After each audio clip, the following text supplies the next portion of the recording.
Spherical mirror से बनी image की कई प्रॉपर्टीज हैं। इमेज की पोजीशन, साइज और नेचर। मिरर से ऑब्जेक्ट की दूरी बदलने पर ये प्रॉपर्टीज भी बदलती हैं। इस वीडियो में हम जिस प्रॉपर्टी की बात करेंगे वो है इमेज की साइज। एक कॉन्केव मिरर के लिए ऑब्जेक्ट की तुलना में इमेज की साइज के लिए 3 पॉसिबिलिटीज होती हैं। बेसिकली इमेज को एनलार्ज किया जा सकता है, इमेज सेम साइज की हो सकती है या साइज में छोटी भी हो सकती है। एक कॉन्वेक्स मिरर के लिए इमेज हमेशा साइज में छोटी होगी जब तक कि ऑब्जेक्ट मिरर को टच ना करे। उस केस में इमेज ऑब्जेक्ट के साइज के बराबर होगी।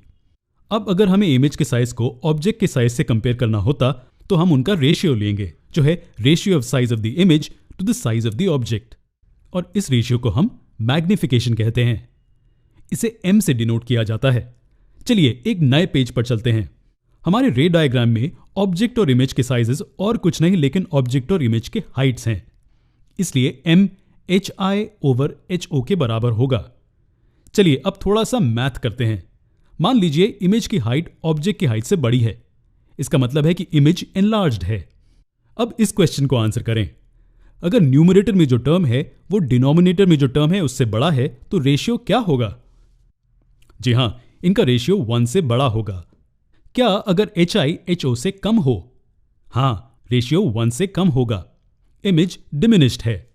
और क्या होगा अगर ये इक्वल हो? तो इनकी इक्वालिटी का मतलब है कि ऑब्जेक्ट और इमेज दोनों ही सेम साइज के हैं। इनका रेशियो 1 होगा। अगर आप नोटिस करेंगे तो हम तीनों केसेस में कुछ अज्यूम कर रहे हैं। हम अज्यूम कर रहे हैं कि ho और hi दोनों ही नॉन जीरो होंगे। लेकिन क्या ये जीरो हो सकते हैं? हम जानते हैं जब ऑब्जेक्ट इन्फिनिटी पर होता है तो इसकी point size image focal point पर बनती है, तो यहां हम इमेज की साइज को जीरो ले सकते हैं। वैसे थियोरेटिकली हम कहते हैं कि जब ऑब्जेक्ट इन्फिनिटी पर होता है तो इमेज पॉइंट साइज होती है, लेकिन वास्तव में ये पॉइंट साइज इमेज नहीं है, क्योंकि हम इन्फिनिटी डिफाइन नहीं कर सकते।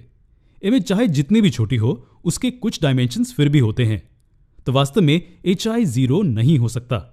ये एक बहुत ही छोटा नंबर हो सकता है, एग्जाम्पल के लिए 0.000005, लेकिन कभी भी जीरो नहीं। हम ये सेम लॉजिक ऑब्जेक्ट के साइज के लिए भी अप्लाई कर सकते हैं, तो hi और ho वास्तव में जीरो नहीं हो सकते। अब यहां मैग्निफिकेशन और ऑब्जेक्ट डिस्टेंस u और इमेज डिस्टेंस v के बीच एक रिलेशन है। ये रिलेशन hi/ho -v/u के बराबर है। ये रिलेशन को प्रूव करना बहुत आसान है। हम आपको इसके प्रूफ का रफ स्केच इस प्लेलिस्ट के दूसरे वीडियो में देंगे, लेकिन पहले चलिए मैग्निफिकेशन पर आधारित कुछ प्रॉब्लम्स को सॉल्व करने की कोशिश करते हैं। तो ये रही पहली प्रॉब्लम। हम इसका सॉल्यूशन वीडियो के अगले पार्ट में देखेंगे।